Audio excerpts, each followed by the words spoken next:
If you need to add an admin user to Calendly, you're in the right place. In this video, I'll walk you through the exact steps to invite someone, assign the correct role, and make sure they get access the right way. This is a simple process, but it's important to do it carefully so the new user has the permissions they need without any confusion. If this tutorial helps, don't forget to hit like and subscribe for more quick software guides just like this. Let's jump in.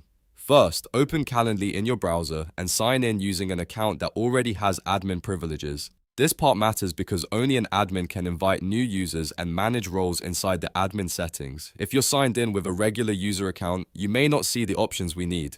Once you're in Calendly, look at the left-hand panel and click Admin Center. This is where Calendly keeps the settings for your team, users, and permissions. If you don't see it immediately, make sure you're on the correct organization or workspace and that you're signed in with the proper access level.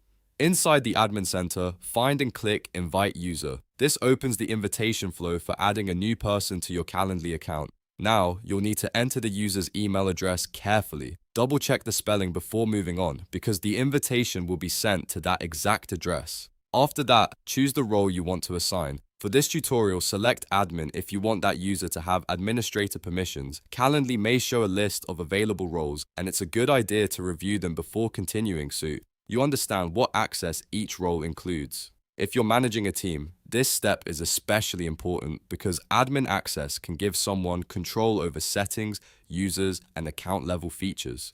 Before sending the invite, take a moment to review the permissions attached to the role. Make sure the access level matches what you intended. If you're not sure, pause here and confirm with your team before proceeding. It's always better to verify permissions now than to adjust them later. When everything looks correct, click Send Invitation.